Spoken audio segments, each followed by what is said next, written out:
ambao amesomea ufugaji wa nyuki hapo juu au tunajua. Lakini kamsomea nyuki lakini hajai kumfanyia kazi nyuki.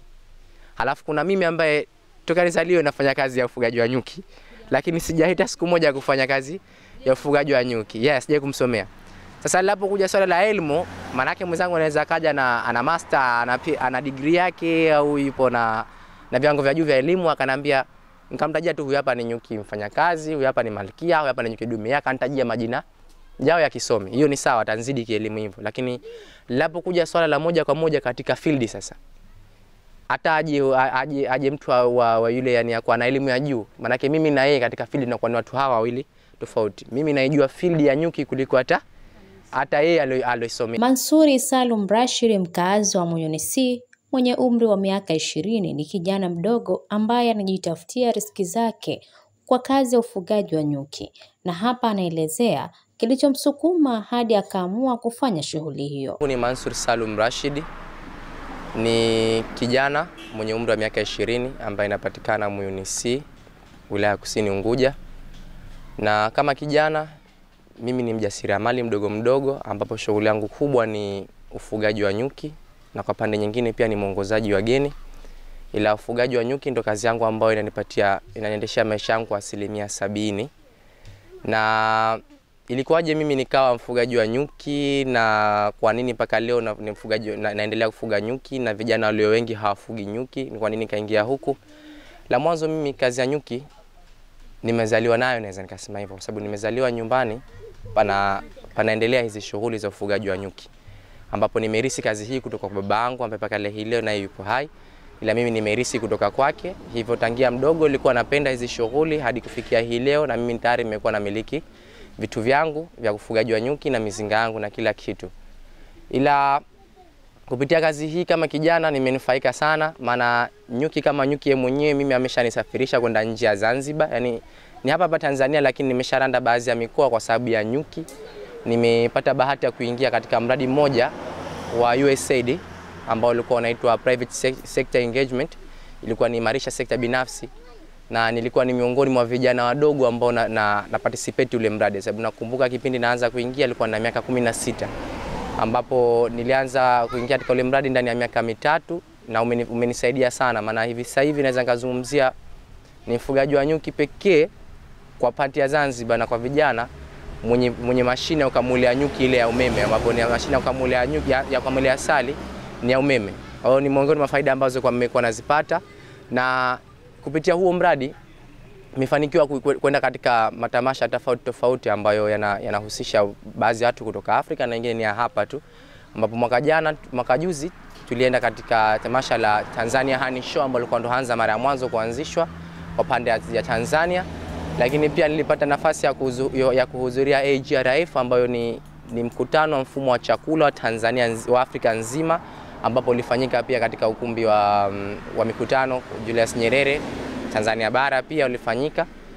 Lakini mbali na ule mradi kwa tayari umemalizika kutokana na changamoto, lakini kama mfugaji wa nyuki nilipata elimu kubwa sana ya kuweza kuibrand ile bidhaa yangu, sababu hapo mwanzo nilikuwa ni kama mjasiriamali tu wa kawaida ambaye naweza ngasema baadaye nilikuwa nafuga nyuki. Lakini baada ya kufuga nyuki, inapokuja swala la katika ushirikaji wangu wa asali, inapokuja swala la mavuno, tunapobaliza baada ya mavuno ilikuwa tunakamulia mikono, na hii ndio nature ya watu wengine mpaka hii leo. Asali wanapo tayari inapofika muda wa kuvuna, wanavuna asali lakini wanakamua kwa mkono. Baada ya kuosha kamua kwa mkono, sasa sehemu ambayo naenda kuifanyia packaging ilikuwa ni hizi chupa za kawaida, hizi chupa za maji, hasa ilikuwa za drop, na hizi chupa nyingine ndogo kiasi ya kwamba bidhaa yako moja kwa moja unaishusha thamani, kwa sababu soko lenyewe linahitaji sehemu ambayo imekuwa imepakiwa vizuri, uwe na logo yako mwenyewe iliyokuwa nzuri, na baadaye sasa ndo una uwezo wa kuiuza mbali kwa watu tofauti wa mahitaji yao mwenyewe binafsi. Sasa kupitia hii nimeamua mimi mwenyewe kujiboresha kuanzia swala la branding, sehemu ya kupakia asali, lakini pia nimekuwa hivi sasa hivi ndio sikamui tena asali kwa kutumia mkono. Ninayo mashine yangu ndani ambayo hii nakamulia ni ya umeme. Hivyo inavyokuja kuanzia hatua ambayo asali naenda kuikamua ndani ya mzinga, inakaa ndani kabla haijakamuliwa hadi inafikia stage ya kufika kwenye chupa.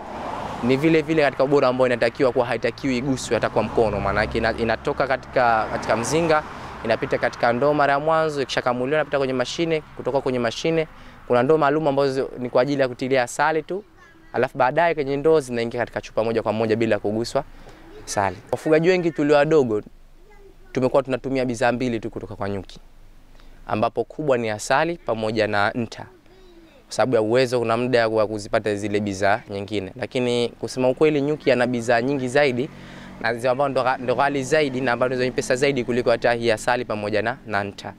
Ya mwanzo kuna kile chavuo kile kinaitwa pollen zile. Sababu tunajua nyuki anafanya uchavushaji, si ndivyo? Maana yake ikiwa anafanya uchavushaji, maana yake ndani ya ua kuna ile chavua ndio yenyewe ndio inaitwa ile pollen ile.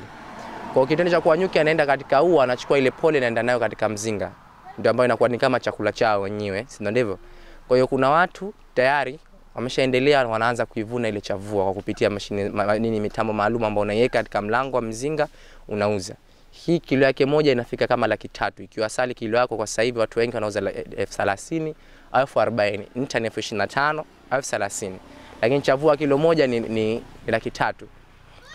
Tukitoka na chavua kuna sumu ya nyuki ambayo kwa bei hakika sijajua ni bei gani, lakini inafika kama milioni 5 sumu ya nyuki yenyewe.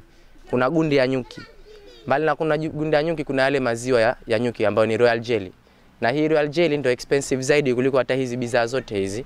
Kwa makadirio wanasema gramu moja inaweza ukauza kwa milioni 1. Sijaona hakika, sijai kulifuatilia ile soko lake lilivyo, lakini gramu moja, makiso gramu moja una uwezo wa kuuza kwa milioni 1, ambayo hiyo walio wengi sana wanatumia wale watu ambao ni matajiri. Wenyewe wanavyosema inasaidia katika kurefusha ile maisha. Si kurefusha maisha moja kwa moja, maana yake unakufanya uzidi kwa stable. Na kwa mfano rahisi, Malkia Queen Elizabeth ambaye aliyekufa, Malkia Queen Elizabeth wa pili, chakula chake kikubwa ilikuwa ni Royal Jelly.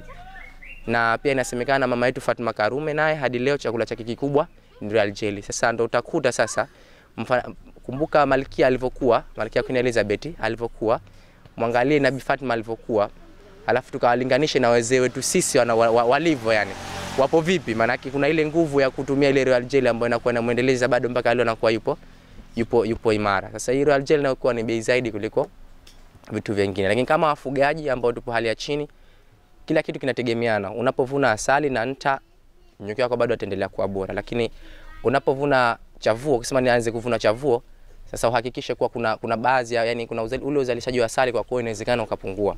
Kwa sababu lazima kitu kimoja kitegemeane na kitu kingine. Unapovuna zako sumu, wale nyuki wako moja kwa moja unaenda kuwafanya wasiwe na nguvu ile ya kutosha. Kwa sababu lazima wapige shoti. Ni katika kitendo cha kuwa uvune ile sumu wenyewe, lazima kuna mtambo maalum ambao ni wa umeme. Wanapopita pale kwa kama ile shoti, mwisho wa siku ndio ile sumu yao wanaiacha pale. Sasa kitendo cha kwa mimi nasema nyuki wako okay, nitaanza kuvuna sumu ya nyuki. Uwezo sija nao bado, sababu mashine moja inauza kama milioni 1. Lakini inaweza ikalipa ndani ya mzinga huu mmoja na kwa mara 2 tu inalipa moja kwa moja. Ila napiga nyuki wangu shoti, maana yake nitakuwa napunguza kasi moja kwa moja. Mwisho wa siku nitegemea kuna kitu ambacho nitakuwa sikipati kwa wengi. Kama asali nilikuwa napata lita 5, basi nihakikisha nitakuwa kidogo nitaanza kupunguza. Hili swala la hii Royal Jelly ya maziwa nyuki. Maziwa nyuki kile ni chakula cha malkia. Kwa sababu nyuki kama nyuki ana uwezo wa kuishi siku zisizozidi miezi 2, maana yake siku zake hazizidi siku 60 wanapotea, maana yake wanakufa wale nyuki ndani ya mzinga. Maana yake malkia ndo ambaye anazaa wale nyuki waliokomo ndani ya mzinga. Kwa kila siku zinapoenda malkia yeye ndo ambaye anatakiwa kuzaa, na kila siku lazima itabidi wazaliwe nyuki hapa. Ndio maana unaenda katika mizinga utakutana na matoto mengi na nyuki waliowachanga ni wengi, kwa sababu kila baada ya siku 60 kuna wengine wanatoka, kuna wengine itabidi watakuwa wanaendelea kuzaliwa. Sasa malkia pekee yake ndo ambaye ana uwezo wa kuishi malkia ana rank ya kuishi kuanzia miaka 3 mpaka 5. Ni kipi ambacho hiki kinamfanya aishi muda mrefu? Kwa sababu malkia yeye chakula chake anacholishwa ndani ya mzinga na wale wafanyakazi wake ni hiyo Royal Jelly.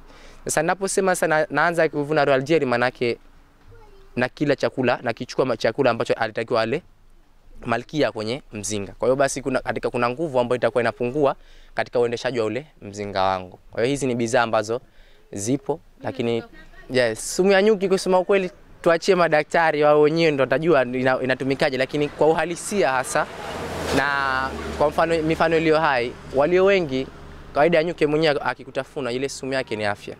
Na ndio maana kwa hivi sasa hivi kuna watu ambao walio paralyze, waliopata maradhi ya kuparalyze, ukutana na haswa wageni wenyewe ndio sababu ndio wanajua nyuki ni dawa yake ni nini. Maana yake anakuja mgeni anakuambia naomba unitafunishe nyuki na anakulipa. Kwa watafunishwa nyuki alau 3 4 katika mkono wake, mguuni, wanakulipa. Kuanzia 10 ya nyuki 5 mpaka 10 au hawezi akakuzuru moja kwa moja sababu wana sumu, lakini sumu yake maana yake si kali sana. Ila ile sumu ikishavunwa, ikishakushana kwa kama ni unga maana yake pale anakuwa ni nyuki wengi waliogonga. Kwa hiyo ile ndo ni sumu kama sumu nyingine. Lakini kwenye hali ya kutafunwa ndio maana unakuta wapo wanyama anaweza kaenda kuwachokoza nyuki. Kuna watu tayari wamefariki kwa sababu ya kutafunwa na nyuki, lakini kwa hatua ya kutafunwa na nyuki 5 hadi kufika nyuki 20, wengine wanatafuna mpaka nyuki 20 25. Yategemea na siku ambayo umeenda kwenye mavuno, nyuki wako kuvamia, hujavaa gloves siku moja, maana yake unatafunwa. Kwa hiyo tunajitengenezea ile kinga moja kwa moja. Ndio maana sasa tunakuwa tuna nyimbo yetu tunasema ni ngumu sana, Mungu asitujalie, lakini ni ngumu sana mfugaji wa nyuki kupata haya maradhi ya kuparalyze. Ni ngumu sana kwa sababu sumu ya nyuki ni kinga katika masuala yale. Na ndio maana kuna baadhi ya watu wakishapata ile matatizo sasa imekuwa sisi wanakuja kwa wafugaji wa nyuki tayari kupata ile dawa ya kutafunwa na wale nyuki kila baada ya muda. Kwa hiyo sumu ya nyuki ni dawa, lakini dawa zaidi nadhani madaktari wanaweza wakaelezea, ila nyuki naye ni mwarobaini, ni mdudu ambaye ni mwarobaini kama tulivyokuwa na mtunda. Maana mtunda ni mwarobaini, lakini nyuki naye bidhaa zake ni mwarobaini, ni mdudu ambaye ni mwarobaini kwa sababu kuanzia bidhaa yake ya chini hadi yeye mwenyewe ni kila kitu kina dawa. Na kwa upande kawaida nyuki hawamjui bwana wao kama alivyo ng'ombe au alivyo mbuzi. Nyuki hawamjui, hana tabia ya kumjua bwana wao. Ni wafugaji wa nyuki, tunaweza kuwa tushazoea ile maisha ya kufuga nyuki, lakini kawaida yake nyuki hamjui bwana wake. Kuna baadhi ya watu ambao tayari wameshajisabilia tayari, unakuta moja kwa moja hazuriki na nyuki moja kwa moja, anaenda katika mzinga bila nguo bila chochote, na kuna kwa hakina kinachotokea kwa kutafunwa na nyuki 20 30 kwake ni jambo la kawaida. Lakini kwa kawaida kuna mavazi maalum ambayo unatakiwa uende nayo, ambao ni bisuti, maguo yale ya nyuki, ni kama overall ambao pia yanafunika paka kichwani. Chini unashauriwa sana uvae rainboot au mabuti ambayo atakuwa hapiti, hakikisha nyuki haiwezi kupita au utafuna. Na katika mikono, maana yake nyuki utakwenda kuatia mikono, sio ndivyo? Kupitia ile mizinga, maana yake kwenye mikono unatakiwa uvae gloves. Kawaida ile suit unaponunua inakuja na full package, maana yake inakuja na gloves pamoja na nguo yenyewe. Rainboot utatafuta mwenyewe au wengine tunavaa hata socks tukiwa hatuna zile rainboot, mwisho wa siku tunaenda na kuvuna. Kwa hiyo tunajikinga kupitia zile bisuti. Yake yanatofautiana sana. Kuna mavazi ambayo ya half tu yale kwa kuziba uso pamoja na hadi humu, na kuna yale fully. Kwa hiyo yale half yanafika kama 80,000. Fully kuna ya 150,000, kuna mengine 180,000. Inategemea na bei itakapo varies kwa nani, kwa yule supplier ambaye mwenyewe umeenda kununua. Lakini pia kuna baadhi ya vile vitu vidogo ambavyo lazima utaenda navyo. Kwa mfano ile smoker, Kiswahili chake kipo lakini kigumu. Ile smoker ambayo kazi yake ni kutoa moshi, tunatumia sana ile katika kuwalewesha wale nyuki, kwa kata ile mifumo yao ya kupeana habari. Kwa hiyo na ile lazima utabidi mtu uende nayo kwa ajili ya kupunguza makali wale nyuki. Kawaida nyuki makazi yake ya halisi ni msituni, yani ndo nyumbani kwa nyuki. Nyumbani kwa nyuki ni msituni. Kwa hiyo sisi tunachokifanya ni kuwatengenezea sehemu ambayo itakuwa ni nzuri na itakuwa ipo stable kwa wao kukaa kwa muda mrefu, kwa sababu sawa makazi yao ni msituni. Nyuki kawaida wanakaa mapangoni na katika miti tu. Mnakuwa mnaona mle anapojitundika mle mjini mle na anamokaa sana. Lakini tunatengenezea box ambayo ni mizinga, tunaita mizinga. Tunatengenezea aina ya box. Hii mizinga ipo aina nyingi. Ukija vijijini kuna ile mizinga ya local ambayo tunatengeneza kupitia mizinga vigogo vya minazi au magogo tu ambayo matunda yako wazi. Kuna mizinga ya top bar pamoja na zile frame zile. Kwa hiyo hii mizinga ipo aina 3. Sasa tunachokifanya ni kuwa tunatengeneza ile, baadaye kuna foundation ambayo inakuwa inatengenezwa kupitia ncha. Ndicho ambacho kinafanya wao wanakuja, kwa sababu ile harufu frame kaida yake inakuwa ina harufu na ile ncha yenyewe. Kuna ni chambo, tunatilia chambo, na unajua ukishatiliwa chambo popote pale ambapo pana chambo maana yake utavutiwa nacho. Kwa hiyo nyuki nao kuna chambo tunatilia ncha, wengine kuantia mafuta yale ya huu mchaichai ule, kwa sababu harufu yake ilivyo vile mafuta mchaichai. Mwisho wa siku unautega. Kaida yetu shamba tunatega sana juu ya miembe. Tunatega juu ya miembe, inapokuja season ya kuwa tayari nyuki wanarusha, yani wanazaliana, sababu inakuwa inafikia tayari wanarusha na kwa ajili ya kuanzisha kundi jipya. Kwa hiyo na wao tayari wanakuwa wanaingia wenyewe, wanafuata ile kile chambo. Ni sasa na kwa ukitaka asali unaambiwa fuata nyuki ule asali. Sasa nyuki anataka makazi yaliyo bora, kwa hiyo anafuata mwenyewe sehemu ambayo ipo salama, anaona okay hapa naweza nikakaa, anakaa. Lakini makazi halisi ya nyuki ni mwituni. Ping Association na ofisi zake zipo Kitogani. Bahati nzuri mimi ni miongoni mwa viongozi katika jumuiya hiyo. Kwa hivi sasa hivi nipata nafasi mwaka jana baada ya uchaguzi, na hudumu kama ni katibu msaidizi wa jumuiya hiyo pale jumuiya ya wafugaji wa nyuki Zanzibar. Kazi yake ni nini? Ni mwamvuli wa wafugaji wa nyuki wote. Tunazijua kazi za jumuiya, yani kwa mwamvuli wa wafugaji wa nyuki wote kwa upande wa Unguja. Maana yake linapotokea swala la elimu, mafunzo na msaada katika utendaji wa kazi za mizinga na kazi za nyuki, maana yake jumuiya una uwezo wa kuomba msaada moja kwa moja kutoka kwenye jumuiya hiyo ya wafugaji wa nyuki. Na kawaida wafugaji wa nyuki huwa tunapata sana mafunzo kupitia wao. Ukiwafuata moja kwa moja, kama tufuata jumuiya kama jumuiya, ukihitaji mafunzo unapatiwa, lakini sana inakuwa ni kwa kupitia miradi ambayo inatekelezwa na sekta binafsi, lakini pia idara ya misitu, sababu sisi tupo chini ya idara ya misitu kama jumuiya. Kwa idara ya misitu inapotekeleza miradi yake ya masuala ya misitu na hasa kwenye sekta ya ufugaji wa nyuki, huwa lazima watatumia wafugaji wa nyuki katika kuwapatia mafunzo. Na hapo wa jumuiya ya misitu, jumuiya ya wafugaji wa nyuki Zanzibar ndio ambao inakuwa ni wakufunzi wa mafunzo hayo ya ufugaji wa nyuki. Lakini kwa wafugaji wapo wengi sana, wafugaji tupo wengi, lakini sio wote ambao wanakuwa wanajiunga pale katika jumuiya. Ila hii jumuiya kwa vile ni mwamvuli, kwa inafanya kazi kote, inafanya kazi kwa wanachama wake. Upande wa changamoto ambazo tunazipitia kama wafugaji wa nyuki, kusema ukweli, nitaizungumzia ile overall, ni mabadiliko ya tabia nchi. Hii ni changamoto ambayo inaface kila mtu, mabadiliko ya tabia nchi. Kipindi kama hichi sasa hivi imekuwa hakuna mvua zile za miongozo, jua pia ni kali kila mtu. Leo unaweza kukuta mvua zinakuja bila mipangilio, lakini joto ni kali. Kwa hili linatuathiri sana, hata katika ukiangalia uzalishaji wa asali katika hichi kipindi cha miaka karibuni umekuwa ni mdogo sana. Unakuta kuna ile changamoto kwa nyuki wanahama ovyo katika mizinga, unakuta nyuki sana na wanahama. Lakini changamoto kubwa ambayo inatukuta sana wafugaji wa nyuki ni tuna changamoto baina ya sisi na wakulima. Maana yake baina ya sisi na wakulima tumekuwa sisi pia katika jumuiya kama watu wengine tunashajihishwa sana tutumie kile kilimo hai. Lakini tulio wengi hatutumii kilimo hai, na wakulima walio wengi sasa hivi wanatumia njia zile za kutumia makemikali katika kufanya hii kazi ya kilimo. Sasa kupitia ile tunaathirika vipi sisi wafugaji wa nyuki? Unajua tunachokuwa hatukijui sisi wafugaji wa nyuki na wao wakulima ni tunategemeana, lakini independent to each other, tunategemeana. Sisi tunategemea wao kwa kuwa nyuki wetu sisi wataenda katika mazao yao wao kuchukua pollen na kuja kutengeneza asali baadaye. Lakini na wao sasa wanategemea sisi nyuki wetu kufanya chavuo kufanya ule uchavushaji katika mazao yao. Lakini changamoto tunakutana nayo, umepiga dawa yako ya gubu, umepiga dawa ya kuimarisha ile majani ya kuua wadudu mle, ni chemically. Maana yake nyuki zinawateketeza moja kwa moja. Kwa tunakuta sasa kuna viwili. Nyuki kama hawatokufa, maana yake mwisho wa siku tunatengeneza asali ambayo sio bora. Na tukichukua mfano huu, maana yake sasa hivi tujilinganishe hizi siku zilizopita mnamo kama kuanzia 2010 kwenda chini au 15 kwenda chini, mitaani nilikuwa nakutana na vipepeo vingi sana, kwa sababu ni miongoni mwa wadudu ambao wanafanya uchavushaji kwa wingi. Nilikuwa na vipepeo vingi sana, lakini hivi leo urande tu humu kijijini, maana kijijini ndio vipepeo vilikuwa vinatakiwa viwe vingi. Urande humu vijijini ni ngumu sana kuviona vipepeo kwa wingi. Kwa sababu gani? Kilimo kile ambacho sio hai ndicho ambacho kimeangamiza. Sasa ni sisi pia wafugaji wa nyuki inatukuta sana.